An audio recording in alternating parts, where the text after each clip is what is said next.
I want to share something with you. This is kind of a follow-up from a couple of years ago. This was it is a 394 XP. All right, and it's an early one. This one has a KS, a Kolben Schmidt piston and cylinder in it. They're very, very rare. There's a little bit of light port work done to this, but not much. Factory outlet on this 394 is stock, but this is just an empty can. So back in the day, they didn't care about noise or whatever. I did have to go back through this. This was going to sit on somebody's shelf as and it was a shelf queen. I did a full restoration, restored the old plastics on it, but it was a low top version, and this actually got put into production, and they were getting some fines into the crankcase, and it chewed up the bearings a little bit. So we've upgraded with the high top and like that nice big air filter in it. But I just wanted to show this off. I do want to run it to make sure that it's everything's up to snuff on it. Here's the other side of it. You know, and I'm telling you, go back and look for that video, that 394 restoration. I put all kinds of time and labor into this. Y'all watch and see what a classic muscle saw can do.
They don't make shit like that anymore. Not necessarily just for comparison. I actually need to run this saw. They said it ran for a while and then it would act up. So I'm gonna make a test cut or two with it. You don't have to watch me do the whole diagnostics. So let's take a look at this well-used beauty I'm getting ready to run. So this saw is bone stock. This is an early one. Date of manufacture is November of 2016. So this old girl's had some real work put on her. Fancy non-matching side cover.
Do you notice how long that thing was four-stroking?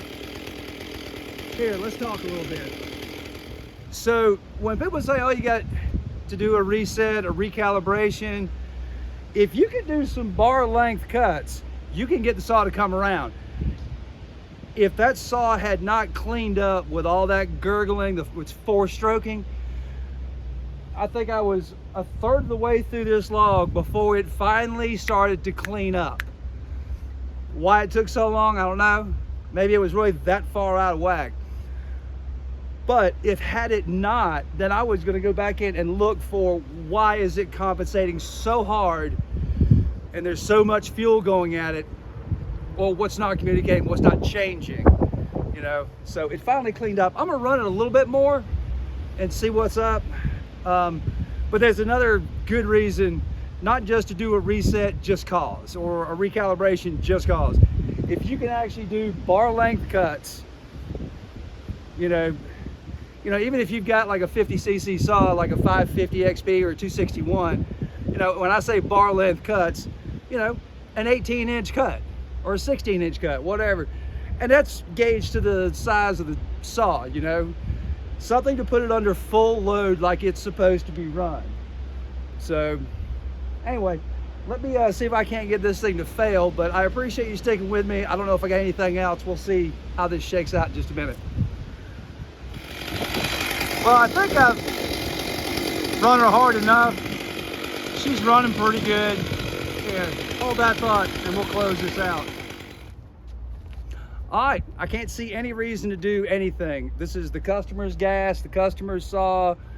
I mean, the customer's, all I did was sharpen the chain.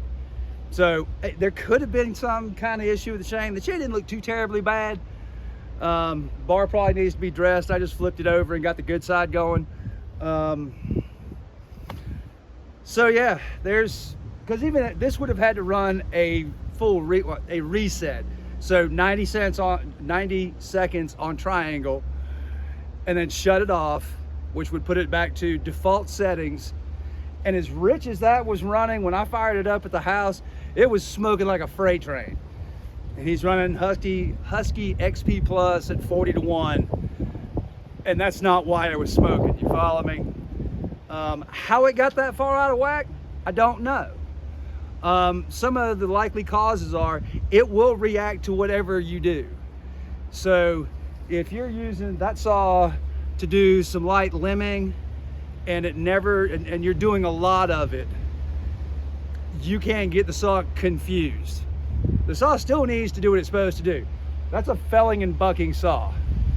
You know, I've done it with a 562 before, doing some cutting out a notch in a log or stump to put a mailbox in.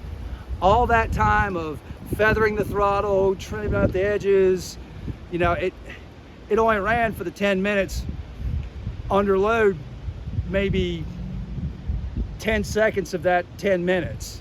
You know, I bored in, walked it across, and came out, and then made 2 small cuts for a notch, and then just spent the rest of the time cleaning up my insert for the mailbox. And it was way out of whack, and I merely just came out here to the wood pile, did a full bar length cut, it started cleaning up, did another full length bar length cut, another full length bar length cut, and there it is. Now, again, I can't stress enough, if running it like that doesn't cure it, then stop. There's something else wrong. Yeah, you know, then we have to go back to the bench, start doing some diagnostics of why it can't adjust itself, why it's not doing what it's supposed to do. So anyway, I hope you learned something today. I hope if you're still here at the end, I swear, go back and look at all the hard work that I put into that 394 XP renovation. It's got to be 2 years ago, maybe 3 years ago. But y'all have a good one. I'll see you on the next one.